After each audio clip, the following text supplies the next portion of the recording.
Okay, record చేస్తున్నాను. మ్యూట్లో పెట్టుకోండి. సరే, good afternoon all of you. Good afternoon first year students, first BCom.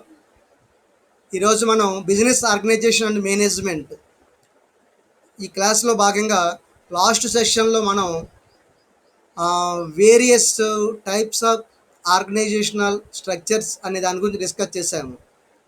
So అందులో డిపార్ట్మెంటల్ స్ట్రక్చర్ అని, అలాగే లైన్ అండ్ స్టాఫ్ స్ట్రక్చర్ అని వీటి గురించి డిస్కస్ అయితే చేశాము. సో ఈ రోజున అందులో ఒక భాగం ఏంటంటే డిపార్ట్మెంటల్ ఆర్గనైజేషన్ అనబడే ఒక దానిని ఈరోజు మనం డిస్కస్ చేస్తున్నాము. సో డిపార్ట్మెంటల్ ఆర్గనైజేషన్కి సంబంధించి స్ట్రక్చర్ ఎలా ఉంటుంది, అది ఏ రకమైనటువంటి లక్షణాలు కలిగి ఉంటుంది, అలాగే ఏ రకమైనటువంటి మెరిట్స్ ఉన్నాయి దానికి, అలాగే ఎలాంటి డిమెరిట్స్ ఉంటాయి అది ఫాలో అయితే అనే విషయాలు ఈరోజు మనం షేర్ చేసుకుందాము. సో నేను మళ్ళీ ఈ ప్రెజెంటేషన్ అయిపోయిన తర్వాత కూడా మళ్ళీ మాట్లాడతాను. స్టూడెంట్స్ రిమైనింగ్ ఇప్పుడు కొంతమంది జాయిన్ అయ్యారు, ఒక ఇద్దరు వాళ్ళతో. సో ఇప్పుడైతే షేర్ చేస్తున్నాను నా యొక్క స్క్రీను, చూడండి.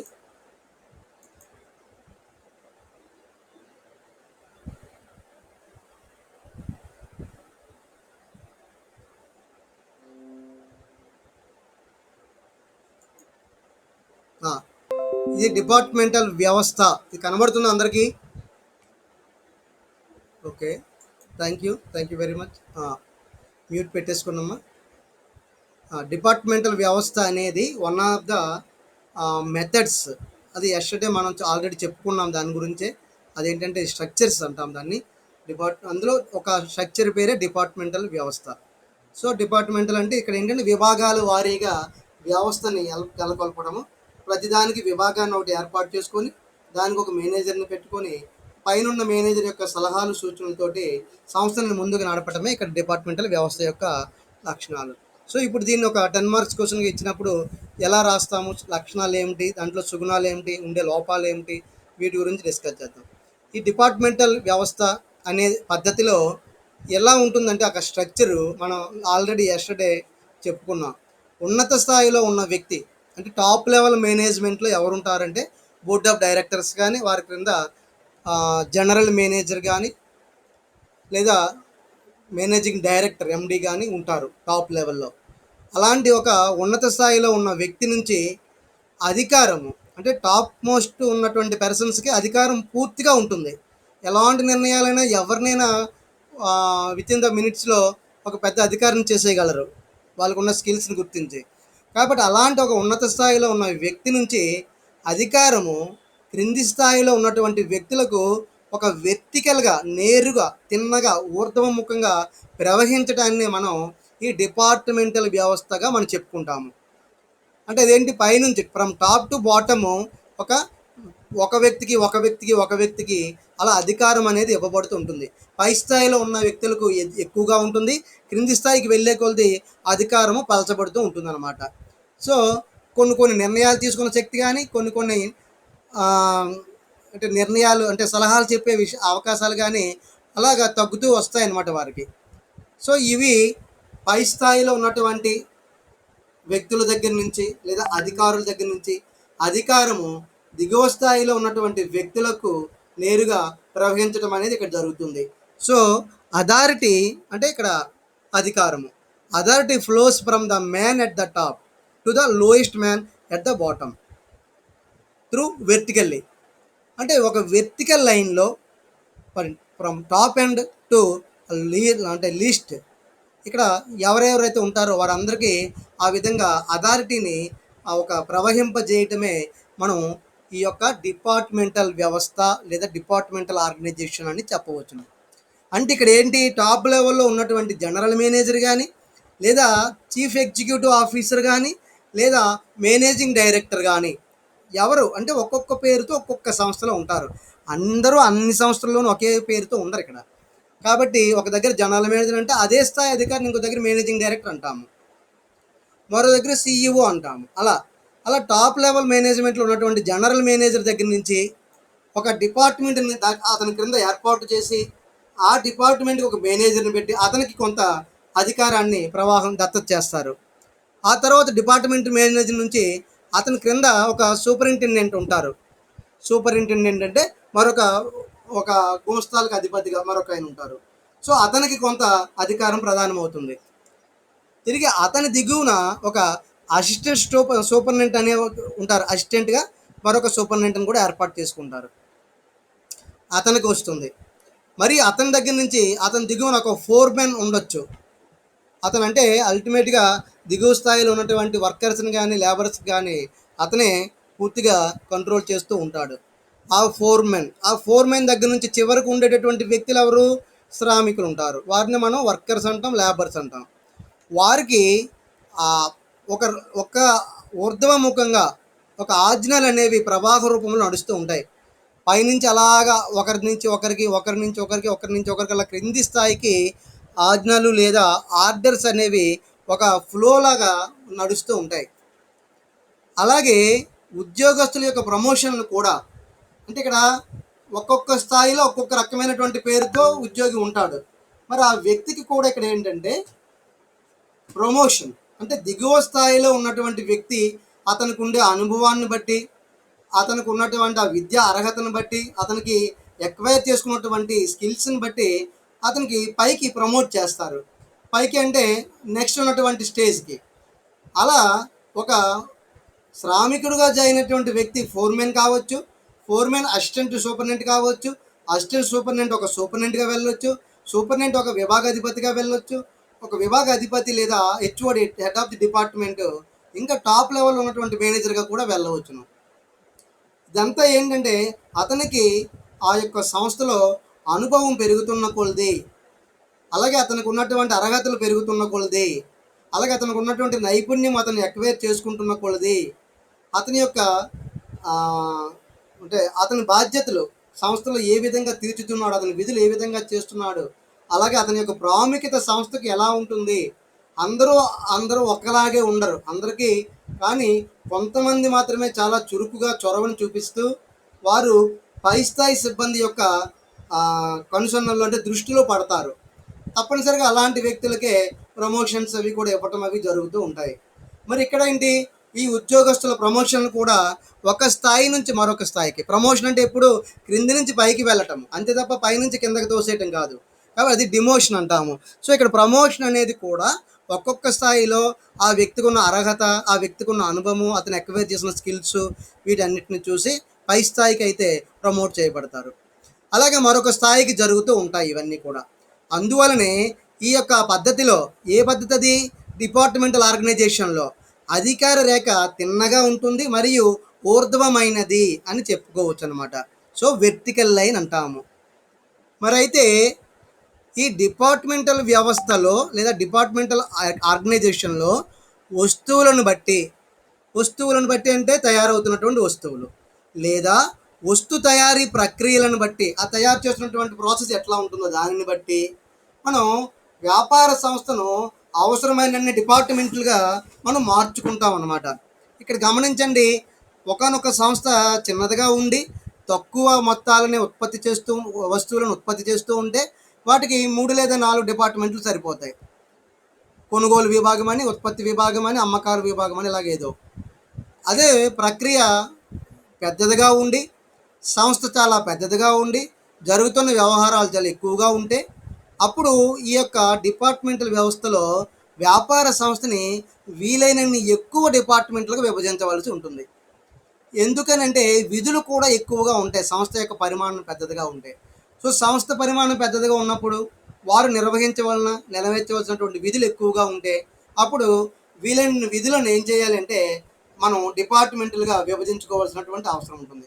మరి ఒక విధి ఒక దగ్గరే ఉండేటట్లుగా ఒకే రకమైనటువంటి విధులన్నీ లేదా ఒకే రకమైన పనులన్నీ ఒక డిపార్ట్మెంట్ పరిధిలో ఉండేటట్లుగా మనం జాగ్రత్తగా ఈ డిపార్ట్మెంటల్ ఆర్గనైజేషన్ని మనం విభజన అనేది చెయ్యాలన్నమాట. అంటే ఒక డిపార్ట్మెంట్ని విభజన చేస్తున్నాం అంటే ఇష్టానుసారం కాకుండా ప్రారంభం ఎక్కడ ఉంది, ముగింపు ఎక్కడ ఉందో చూసుకొని ఆ ప్రారంభము ముగింపు కూడా అంటే తల తోక ఒకే దగ్గర ఉండేటట్లు చూడాలి ఒక పనికి. లేకపోతే ఒక పని తల ఒక దగ్గర ఉంటే ఒక పని యొక్క తోక ఇంకెక్కడో డిపార్ట్మెంట్లో ఉంటే అది సరి అయినటువంటి విభజన అవ్వదన్నమాట. కాబట్టి ఏదైనా ఒక పనిని విభజించేటప్పుడు లేదా ఒక డిపార్ట్మెంట్ వైజ్ ఒక విధులను విభజించేటప్పుడు ఒక సకారమైనటువంటి లేదా ఒకే రకమైన సజాతీయమైనటువంటి విధులన్నీ ఒకే విభాగంలో ఉండేటట్లుగా విభజించుకోవాల్సి ఉంటుంది. ఉదాహరణకి ఇక్కడ చూడండి, ఒక లెదర్ ఫ్యాక్టరీ ఉంది.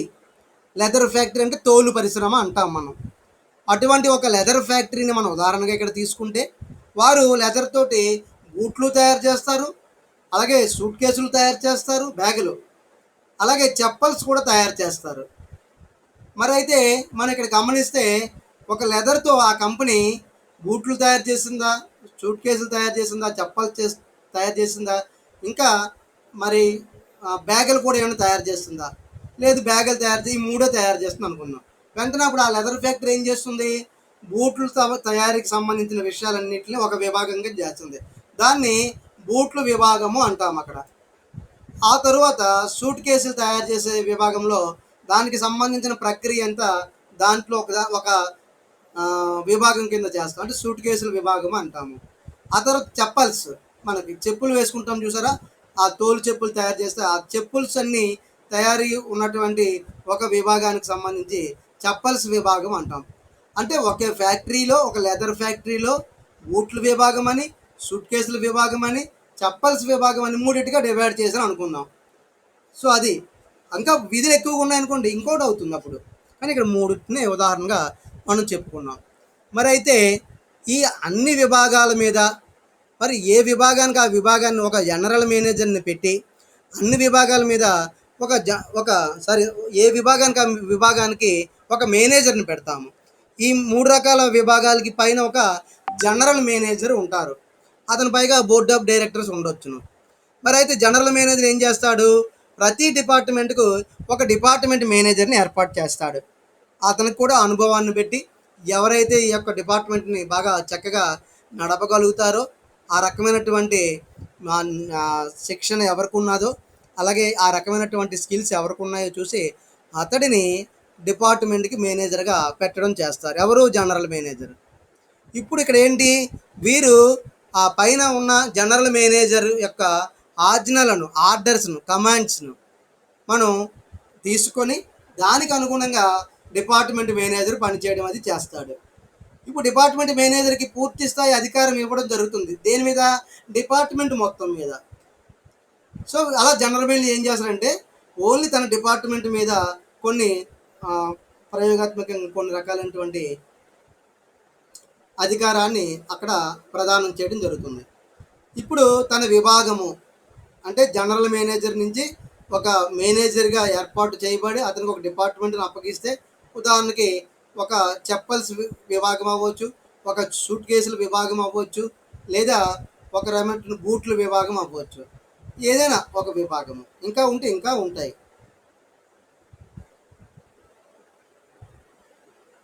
ఇక్కడ 3 విభాగాలను మనం తీసుకున్నాము. ఇప్పుడు ఆ విభాగంలో సమర్థవంతంగా అంటే చాలా సమర్థవంతమైన పరిపాలన అక్కడ ఇవ్వటము, అలాగే లాభదాయకంగా, లాభదాయకం అంటే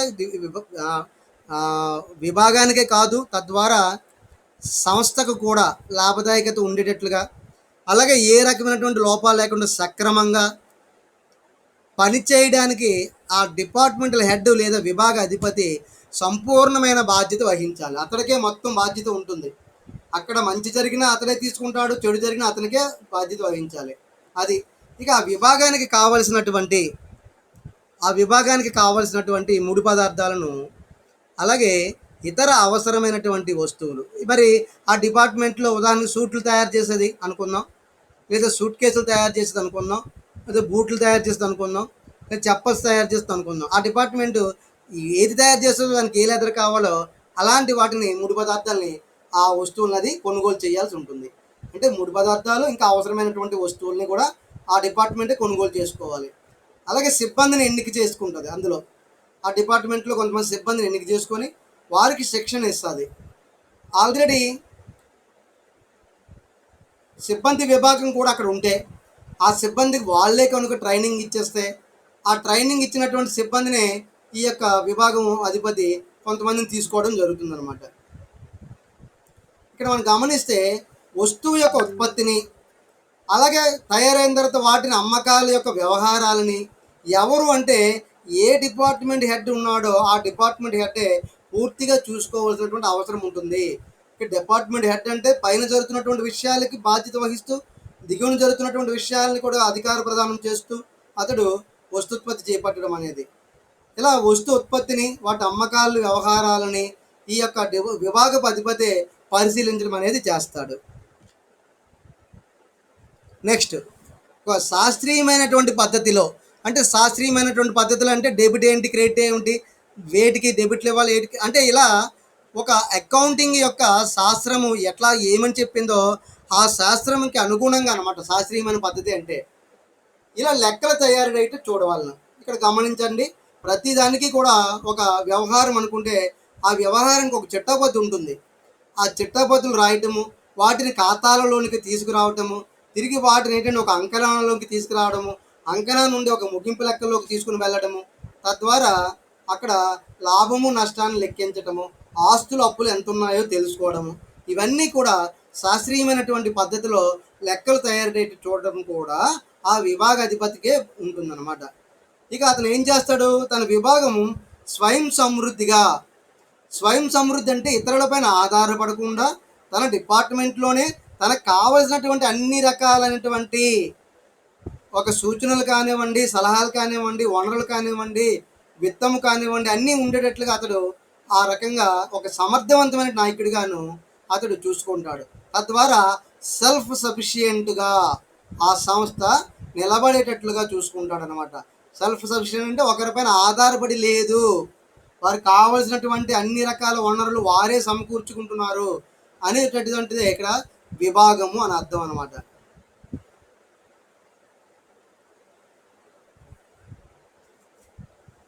తర్వాత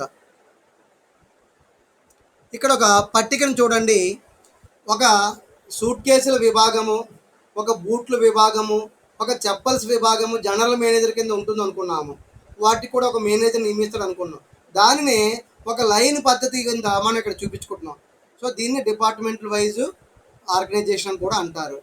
ఏ డిపార్ట్మెంట్కి ఆ డిపార్ట్మెంట్ హెడ్ దాన్ని ఆర్గనైజ్ చేసుకుంటాడు. అంటే ఆ పైన ఉన్నటువంటి జనరల్ మేనేజర్కి ఈ డిపార్ట్మెంట్ మేనేజరే బాధ్యత వహించవలసి ఉంటుంది, అక్కడ ఎవరు ఏం చేసినా సరే.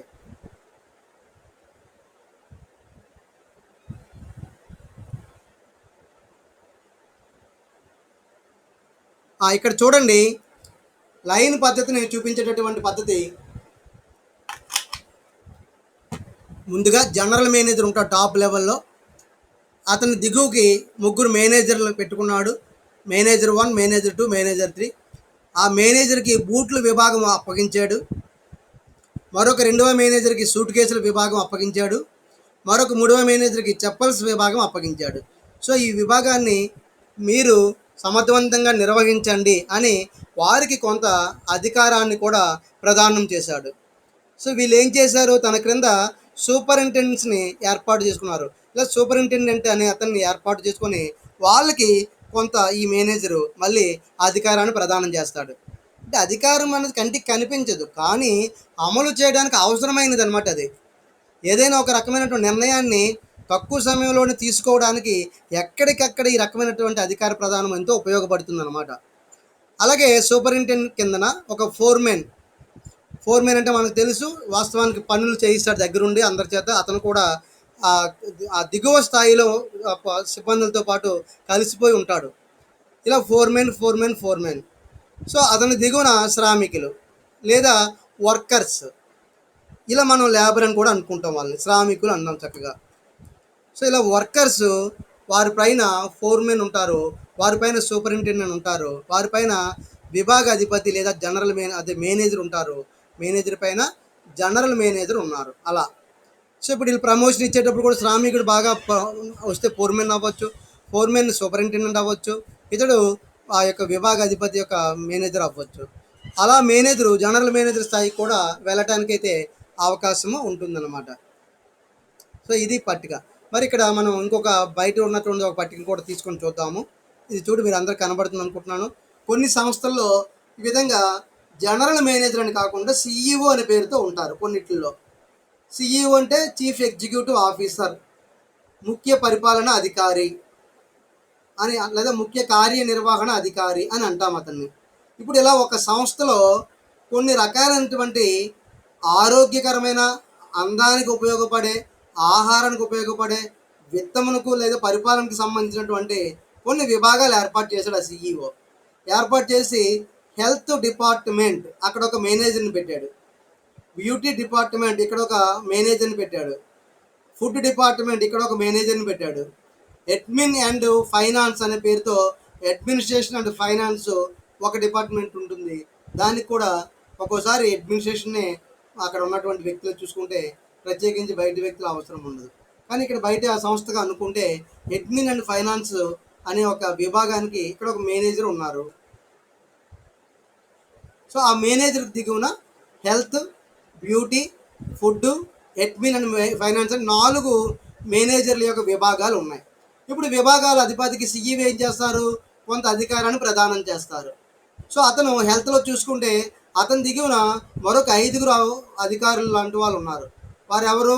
రీసెర్చ్ అండ్ డెవలప్మెంట్ అంటే అభివృద్ధి పరిశోధన, ఆ తర్వాత మ్యానుఫ్యాక్చరింగ్ అంటే ఉత్పత్తి విభాగము, అలాగే ఆ తర్వాత ఫైనాన్స్ ఆర్థిక విభాగము, ఇక చివరగా కస్టమర్ సర్వీస్ అంటే కస్టమర్స్ అంటే ఇక్కడ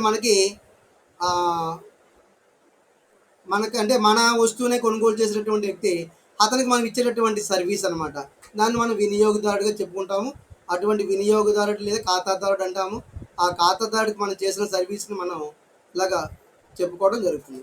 సో ఇప్పుడు హెల్త్ డిపార్ట్మెంట్లో అక్కడ ఉన్నటువంటి మేనేజర్కి సీఈఓ గారు ఇచ్చినటువంటి అధికారాన్ని ఒక్కొక్క విభాగానికి ఇక్కడ అధికార ప్రదానం చేసుకుంటూ వస్తారు. ఒక్కొక్క విభాగానికి కింద నుంచి చూసినప్పుడు తక్కువగా ఇక్కడ అధికారాలు కానివ్వండి, లేకపోతే అధికార ప్రదానం కానివ్వండి జరుగుతాయి అన్నమాట. అదే బ్యూటీలో చూసినప్పుడు బ్యూటీలో హోమ్ డెకార్, అలాగే బ్యూటీలో కూడా రీసెర్చ్ అండ్ డెవలప్మెంట్, అలాగే మ్యానుఫ్యాక్చరింగ్, అలాగే ఫైనాన్స్, అలాగే మార్కెటింగ్, అలాగే కస్టమర్ సర్వీస్ అంటే ఆల్మోస్ట్ లాస్ట్లో కస్టమర్ సర్వీస్ అనే పేరుతో ఉన్నారు. అలాగే పైన రీసెర్చ్ అండ్ డెవలప్మెంట్ అంటే బ్యూటీకి సంబంధించి రీసెర్చ్ అండ్ డెవలప్మెంట్, అలాగే మ్యానుఫ్యాక్చరింగ్, అలాగే ఫైనాన్స్, అలాగే మార్కెటింగ్. అంటే ఎలాగైతే ఈ హెల్త్లో మనం ఒక 5 రకాలైనటువంటి లైన్ వ్యవస్థను మనం నిర్వహించుకున్నామో బ్యూటీలో కూడా ఆ విధంగానే, అలాగే ఫుడ్ డిపార్ట్మెంట్లో కూడా ఆ విధంగానే, అలాగే అడ్మిన్ అండ్ ఫైనాన్స్లోకి వచ్చేసరికి ఇక్కడ కొద్దిగా మారింది. ఇది ఎక్కువగా ఏంటంటే అడ్మినిస్ట్రేషన్ కాబట్టి ఇక్కడ హ్యూమన్ రిసోర్స్ ఉన్నది టాప్లో. అడ్మిషన్ అండ్ ఫైనాన్స్ అనే దాంట్లో అడ్మిషన్ కాదు అడ్మినిస్ట్రేషన్, అలాగే ప్రొక్యూర్మెంట్ అంటారు, అలాగే ఫైనాన్స్, అలాగే కమ్యూనికేషన్స్, అలాగే ట్రైనింగ్, అలాగే సేఫ్టీ, అలాగే లీగల్ లాస్ట్ అంటే న్యాయాత్మకమైన.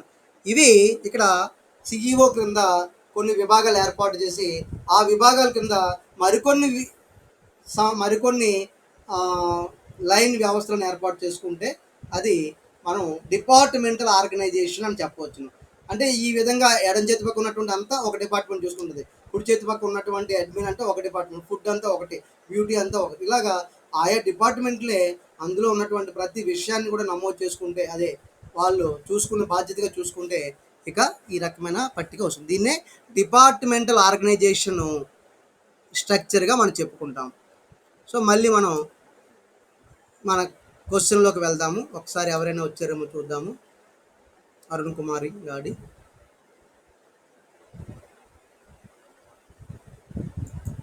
ఓకే,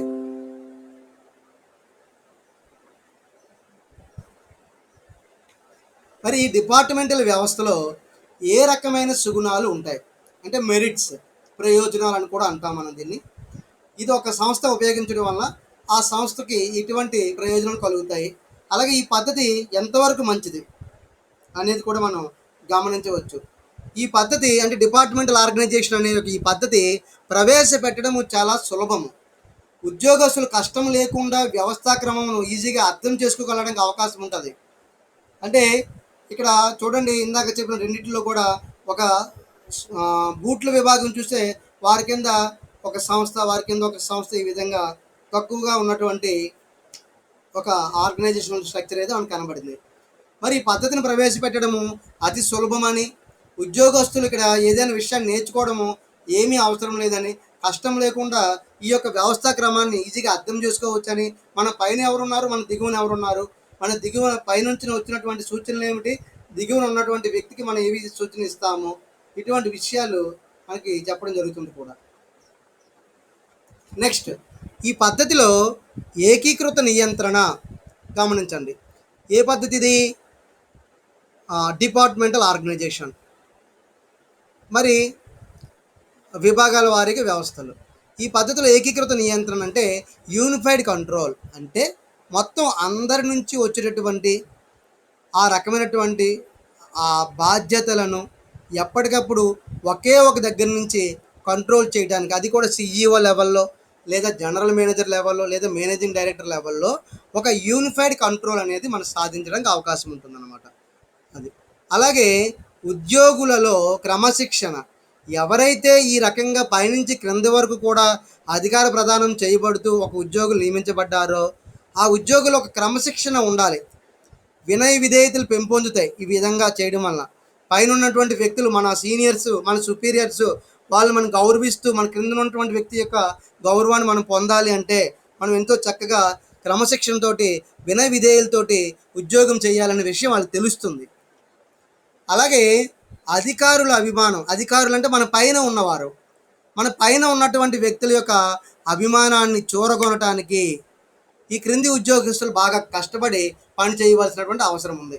సో ఎప్పుడైతే క్రింది ఉద్యోగస్తులు కష్టపడి పనిచేస్తున్నారో పైన ఉన్న అధికారులు వాచ్ చేస్తారు, ఎవరు బాగా పనిచేస్తున్నారు, ఎవరు ఎగ్గొట్టేటట్టు ఉన్నారు అనేది. సో ఆ విధంగా వాళ్ళని ఎంకరేజ్ చేస్తారు. అందుకని ఒక్కోసారి ఇప్పుడు చెప్పుకున్నటువంటి పద్ధతి నుంచి కాకుండా ఒక వేరేగా పద్ధతి కూడా ఒక్కోసారి లాస్ట్ మినిట్లో మనం తీసుకోవాల్సిన అవసరం కూడా ఉంటుంది అన్నమాట.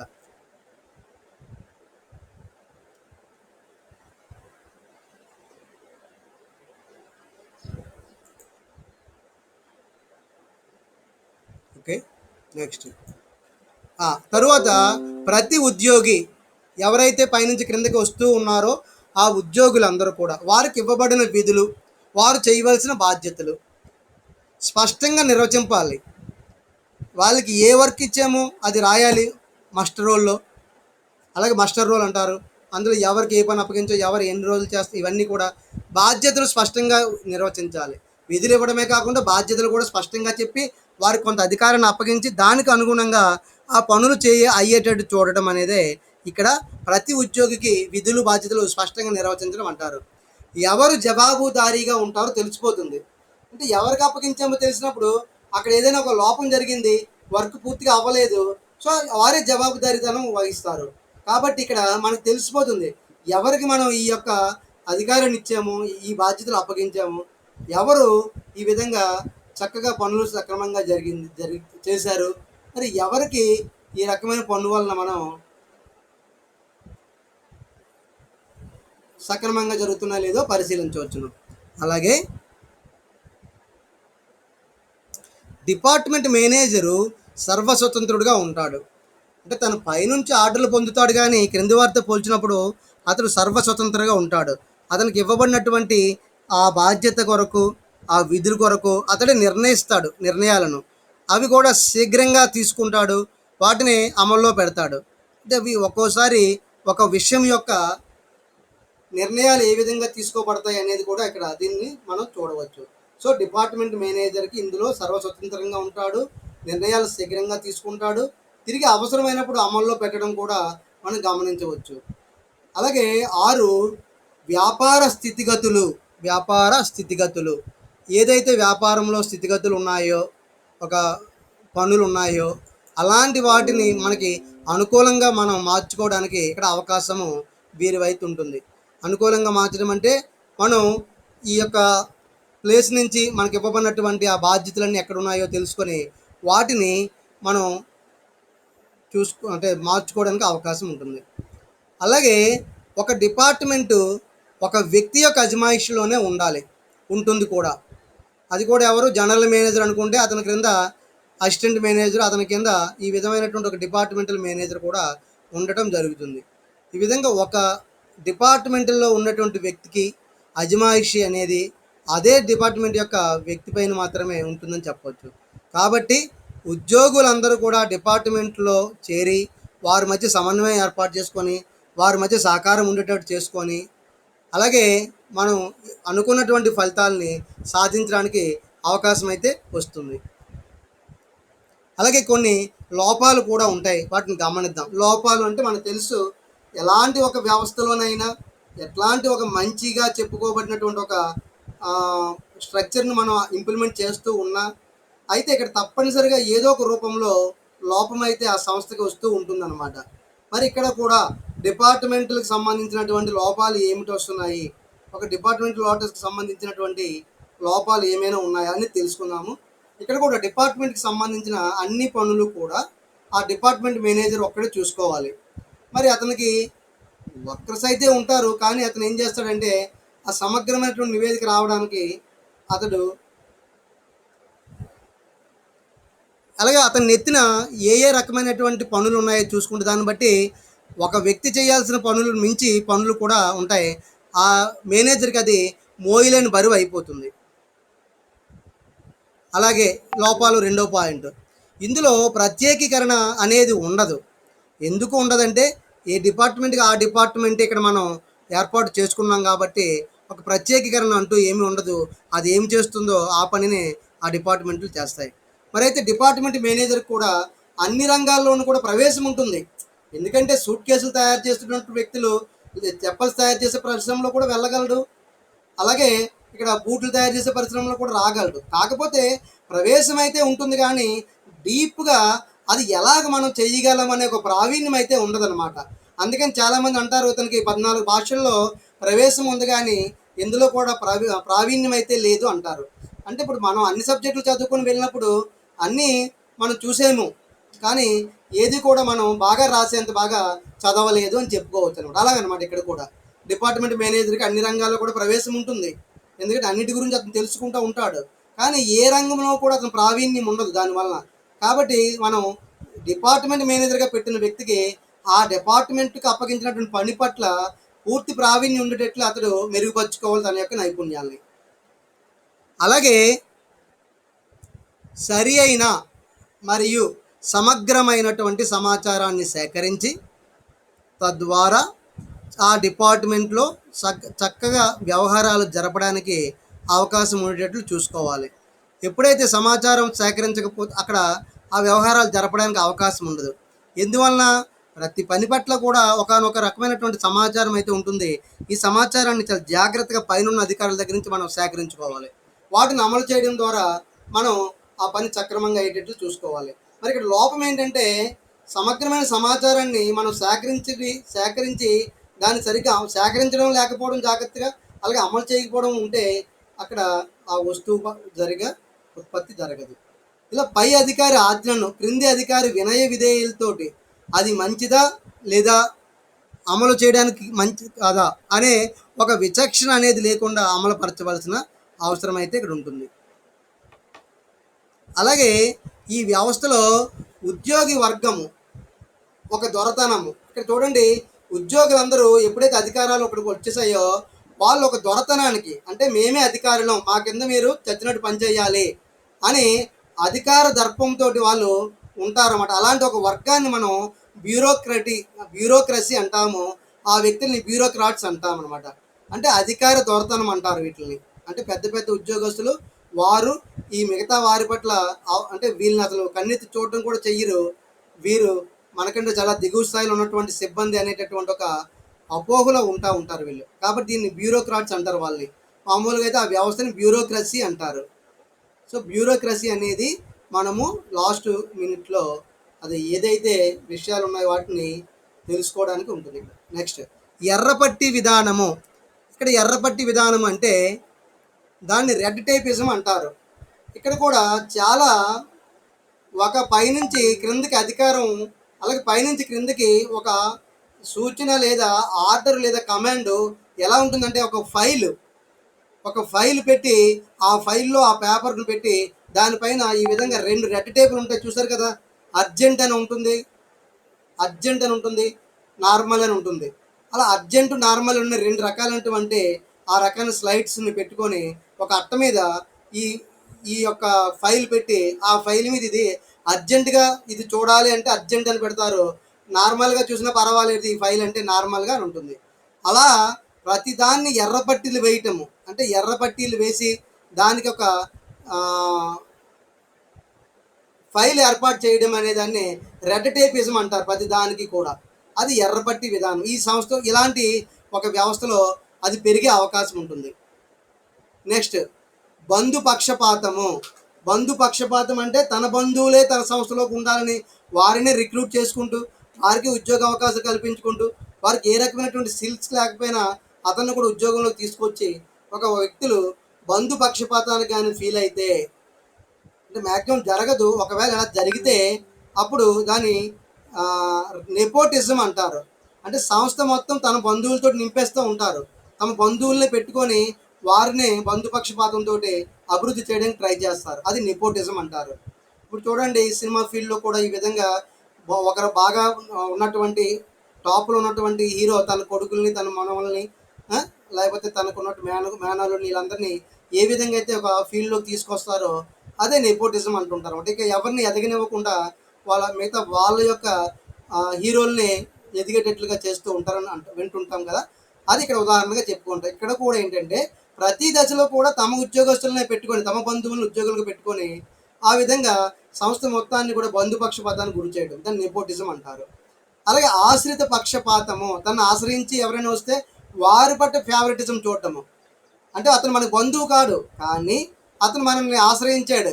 సార్ మీ వల్ల మీరు చాలా మంచివారు సార్, మీ వల్ల నేను ఈరోజు ఇక్కడ ఉద్యోగం చేయగలుగుతున్నాను, మీకు నేను శిష్యుడిగా ఉంటాను సార్, మీకు అనుకూలంగా ఉంటాను సార్ అంటే అతడు ఆశ్రిత పక్షపాతానికి గురి చేస్తాడు, ఫేవరెటిజం అయిపోతుంది. అలా ఒక వ్యక్తి ఒక అధికారి మరొక వ్యక్తితో ఫేవరెటిజం అనేది ఉండటం కూడా ఇందులో ఎక్కువైపోతుంది. ఇవన్నీ ఏంటి డిపార్ట్మెంటల్ ఆర్గనైజేషన్లో ఉండేటటువంటి మనకి లోపాలుగా మనం చెప్పుకుంటాము. అలాగే డిపార్ట్మెంట్ మేనేజర్, మరి ప్రతి ఒక్క డిపార్ట్మెంట్కి మేనేజర్ ఉంటాడు అనుకున్నాం. ఆ డిపార్ట్మెంట్ మేనేజర్ ఏం చేస్తాడంటే ప్రతి దానికి ఇక్కడ ఆధారపడవలసి ఉంటుంది. అంటే డిపార్ట్మెంట్ మొత్తం ఆ డిపార్ట్మెంట్ మేనేజర్ మీద ఆధారపడి ఉంటుంది. ఎందుకంటే అతను మిగతా వారితో పంచుకోడు ఏది కూడా. అలాగే డిపార్ట్మెంట్ మేనేజరు తన క్రింది స్థాయి వారికి నిరంకుశమైనటువంటి నిర్ణయాలు ఇస్తాడు. అతను నిరంకుశంగా నిర్ణయాలు తీసుకొని ఇది నేను చెప్పాను, నేను చెప్పినట్టు మీరు పాటించాలి, నో మోర్ డిస్కషన్ అంటాడు. సో ఆ విధంగా అతడు నిరంకుశంగా దిగువ స్థాయి సిబ్బందితో ఒక్కోసారి వ్యవహరించవచ్చు. దాన్ని నిరంకుశం అంటాము. అంటే వాటిని ప్రశ్నించడానికి వీలు లేదు. ప్రశ్నిస్తే ఆ వ్యక్తిని పక్కకి తీసేసే అవకాశం ఉంటుంది. అందువలన దిగువ స్థాయి ఉద్యోగస్తులు లేదా క్రింది స్థాయి ఉద్యోగస్తులు వారికి హృదయపూర్వకంగా సహకరించకపోవస్తారు. అంటే ఏంటి, ఎప్పుడైతే వీళ్ళు సరిగా పట్టించుకోవడం లేదో, కొంతమందినే బాగా చూస్తున్నాడో, మిగతా స్టాఫ్ ఏం చేస్తారంటే వీళ్ళందరూ కూడా అతనికి హోల్హార్టెడ్గా సహకరించరు. సరే ఏదో చేద్దాంలంటే చేద్దాం అనుకుని ఆ విధంగా మాత్రమే ఇక్కడ ఈ వ్యవస్థ ఉంటుంది. అందుకని డిపార్ట్మెంటల్ వ్యవస్థలో కొన్ని లక్షణాలు చెప్పుకున్నాము, అలాగే ఆ వ్యవస్థలో ఉండేటటువంటి కొన్ని ప్రయోజనాలు చెప్పాము, అలాగే ఆ సంస్థలో ఉండేటటువంటి కొన్ని లోపాలను కూడా మనం ఇక్కడ తెలియజేసుకున్నాము. సో ఇవి ఇక 5 రకాలైనటువంటి లోపాలు ఉన్నాయి. అలాగే 7 రకాలైనటువంటి ప్రయోజనాలు ఉన్నాయి.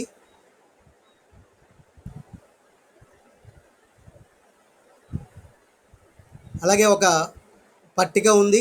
ఈ పట్టికను ఇలాగే మీరు బాగా గుర్తుపెట్టుకొని వెయ్యాలి. అలాగే ఆ తరువాత కొంత నిర్వచనం అయితే ఉంది. అలాగే ఎలాగైతే ఈ విభాజనం జరుగుతుందో వాటి గురించి కూడా చెప్పడం జరిగింది. సో ఇవి మనం ఈ రోజున చెప్పుకున్నటువంటి డిపార్ట్మెంటల్ వ్యవస్థ, వాటి యొక్క లక్షణాలు మరియు వాటి యొక్క ప్రమేయాలు అంటే సూచనలు, అలాగే లోపాలు, ఇవి మనం ఈరోజు డిస్కస్ చేసాము. సో ఇవన్నీ అర్థమై ఉంటుంది అనుకుంటున్నాను మీ అందరికీ కూడా. సో ఏవైనా ఉంటే మీరు అన్మ్యూట్ చేసుకొని చెప్పండి, లేదంటే ఈ ఫైల్ షేర్ చేస్తాను. ఈ ఫైలు ఇది మీ టెక్స్ట్ బుక్లో ఉన్నది. టెక్స్ట్ బుక్లో ఉన్నటువంటిది అదనంగా మీరు కావాలనుకుంటే ఇంకా కొన్నిటిని యాడ్ చేసుకునే అవకాశం ఉంటుంది. సో ఒకసారి ఇవన్నీ మననం చేసుకుని రీక్యాప్యులేషన్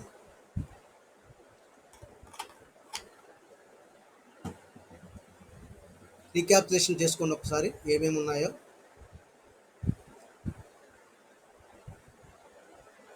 ఇవన్నీ లక్షణాలు ఇక్కడ కూడా చెప్పినవన్నీ. అలాగే ఇది పట్టిక.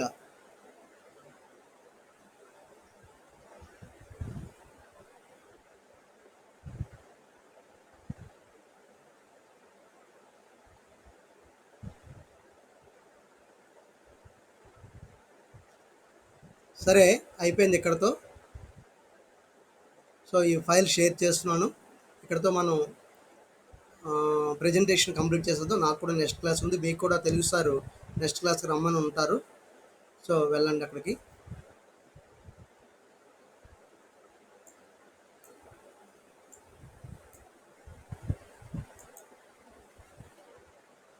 సో ఎవరికైనా ఏమైనా డౌట్స్ ఉంటే అడగండి, లేదంటే మనం ప్రెజెంటేషన్ క్లోజ్ చేసేద్దాం.